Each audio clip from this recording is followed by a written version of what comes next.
Publicite en la radio 3755-525819.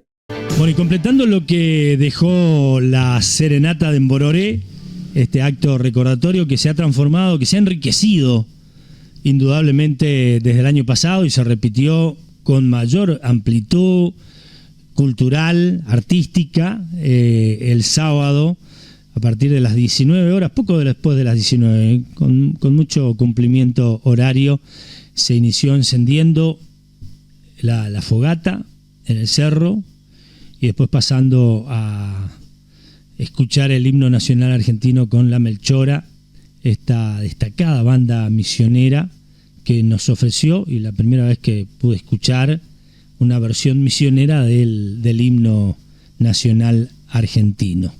Después también la Melchora ofreció un homenaje a Ramón Ayala con ese canto del río Uruguay, tan representativo y en ese lugar.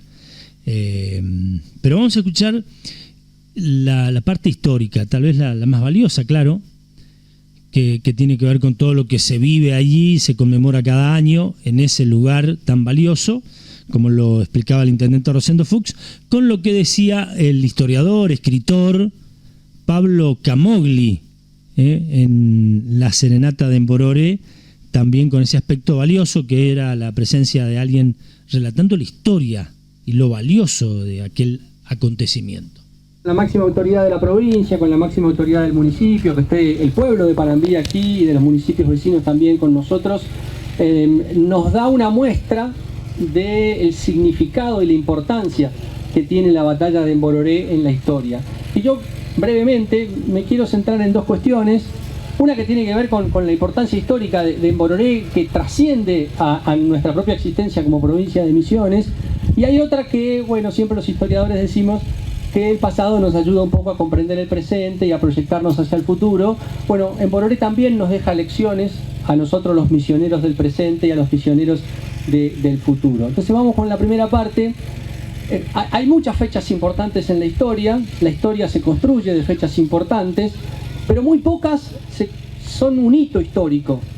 Y la batalla de Mbororé es realmente un hito histórico porque tiene una potencia tal, una importancia tal, un significado tan fuerte que lo que ocurrió el 11 de marzo de 1641 aquí en estas aguas del río Uruguay marcó un antes y un después en una era histórica, que fue ponerle fin a la era histórica de los bandeirantes, de los ataques de los bandeirantes, que eran cazadores de esclavos, que venían desde la ciudad de San Pablo. En esa época San Pablo estaba recién desarrollándose y los dueños de las estancias de San Pablo, fundamentalmente dedicados a la caña de azúcar y al café, necesitaban mano de obra y en la época usaban mano de obra esclava. En un principio lo traían del África, pero en esa época una serie de sucesos, fundamentalmente la invasión de Holanda sobre las costas brasileñas, hizo que volcaran sus ojos hacia las misiones que los padres de la Compañía de Jesús venían organizando desde comienzos de esos años 1600, con las primeras fundaciones, sobre todo en la región del Guairá, que sería por el río Paraná hacia arriba, al norte de lo que es la provincia de Misiones. Allí fueron los ataques bandeirantes en la década de 1620, 1630. En 1632 mudan los pueblos del Guairá, los mudan hacia el sur. Allí se instalan en lo que hoy es la provincia de Misiones, en Itapúa, en Paraguay, en el noreste correntino, y también se hacen fundaciones en la región del Tape, que era hacia el oriente del río Uruguay, de donde estamos hoy aquí. Los ataques bandeirantes ahora se empezaron a dirigir hacia esta zona, y todas esas décadas, estamos hablando de 30, 40 años, en la época en la que las misiones jesuíticas luchan por sobrevivir ante los avances de los bandeirantes. Bueno, finalmente los guaraníes, con la dirección de los padres de la Compañía de Jesús, forman un ejército y enfrentan a los bandeirantes en esta batalla que fue el 11 de marzo de 1641. Los derrotan, un gran ejército guaraní liderado por guaraníes. Nicolás Ñenguirú fue el jefe de ese ejército, que era un cacique del pueblo de Concepción. Concepción, lo que hoy es Concepción de la Sierra, el municipio de Concepción de la Sierra, era la capital militar de las misiones. De allí van a salir los principales soldados, los principales oficiales de toda la época de las misiones jesuíticas, incluso posteriormente, casi 200 años después, cuando aparece Andresito, aparece San Martín, los héroes de la independencia, también salen de Concepción los soldados que pelean con Andresito y que van a pelear con San Martín, para que ustedes tengan noción de la importancia militar que tenía Concepción. Se produce esa batalla y se cierra ese ciclo histórico de los ataques bandeirantes y empieza otro ciclo histórico, que es el de consolidación y auge de los 30 pueblos históricos de las misiones jesuíticas que como les decía se extendieron por toda esta región, en una etapa histórica que va a culminar en 1767 con la expulsión de los jesuitas, y que fue una etapa en donde esta región de las misiones fue el lugar, el centro poblacional más importante del ámbito rioplatense, de todo el Río de la Plata, más grande que Asunción, más grande que Buenos Aires, más grande que Montevideo, más grande que Córdoba, Santa Fe, que cualquiera de las grandes ciudades que hoy existen en nuestro litoral. Además fue el principal centro tecnológico, cultural, de desarrollo que hubo en la época. Tenemos las ruinas para dimensionar lo que fue la capacidad arquitectónica que tuvieron esos pueblos, dirigidos siempre por los jesuitas. Bueno, ese periodo histórico de auge y consolidación se logra gracias a la batalla de Embororé. Por eso la importancia que tiene, y por eso esto de ser un hito realmente en la historia, de haber tenido la potencia suficiente para marcar la historia, para marcar un antes y un después en el desarrollo histórico. Y lo último es, bueno, la enseñanza que nos dejan los misioneros 385 años después. ¿Qué tiene que ver con nosotros, personas del siglo XXI? Bueno, tiene mucho que ver, porque Embororé nos marca el límite que hoy tenemos con el hermano país de Brasil.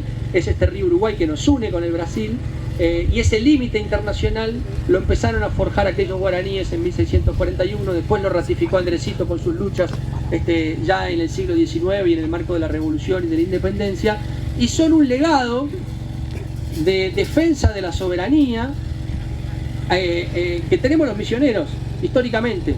Los misioneros defendemos nuestra autonomía, defendemos nuestra soberanía, y lo hacemos independientemente de quién esté enfrente nuestro, porque muchas veces las luchas hay que darlas independientemente de si tenemos posibilidades reales o no de ganarlas, porque si no, San Martín nunca hubiera cruzado de los Andes, Andresito nunca hubiera enfrentado a los portugueses, y seguramente los jesuitas y los guaraníes jamás hubieran enfrentado a los bandeirantes. Sin embargo, por ese amor a la tierra, por esa convicción de defender su propia cultura, sus propias creencias, sus propias convicciones, su autonomía y su soberanía, es que se organizaron y derrotaron a esos enemigos bandeirantes y pudieron consolidar esos 150 años de historia que tuvieron las misiones.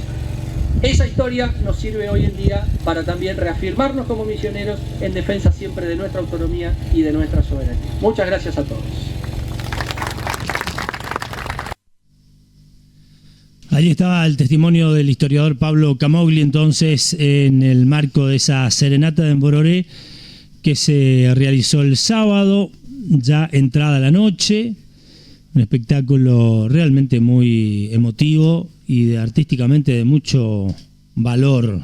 Entre quienes se presentaron también estuvo un referente histórico, como lo mencionó también el propio intendente Rosendo Fuchs, en la figura del docente Eduardo Sánchez, con quien estuvimos charlando un rato,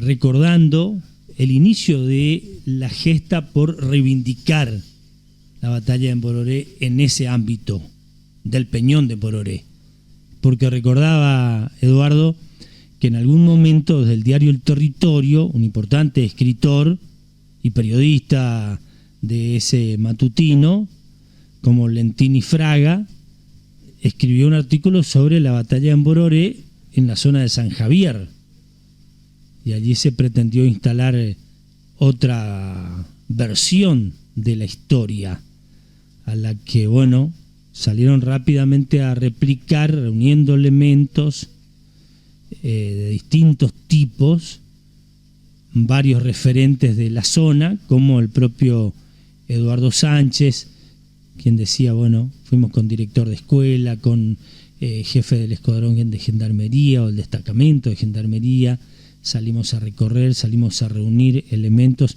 y después publicamos una carta en el diario El Territorio replicando el testimonio de Lentini Fraga.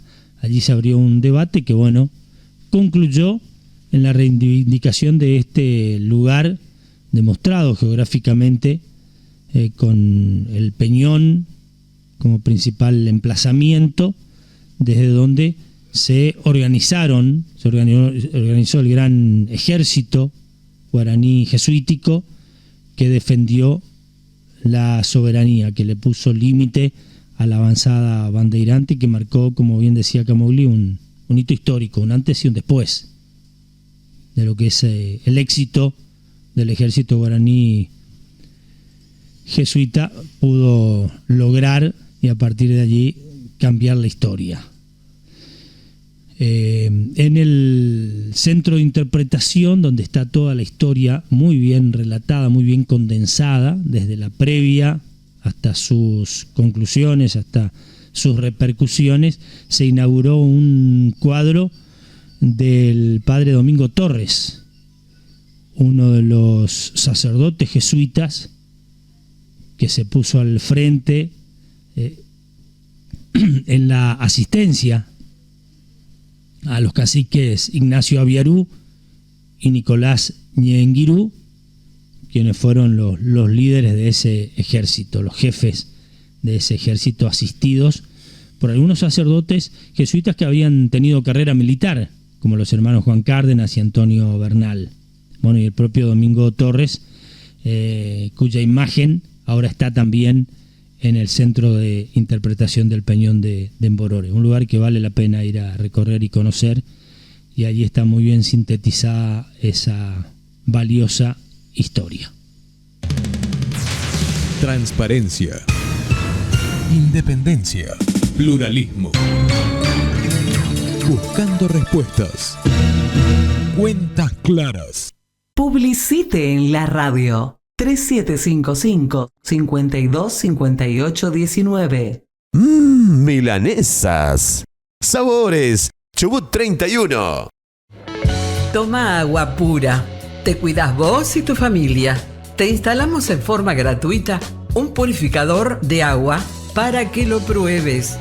Asesorate con Jorge Cus. Teléfono 3755-525819. ¿Querés mejorar tu imagen en las redes sociales? Gustavo Cus te propone books dedicados para vos, tu empresa, proyectos y trabajos con la mejor calidad. Gustavo Cus, tu fotógrafo personal.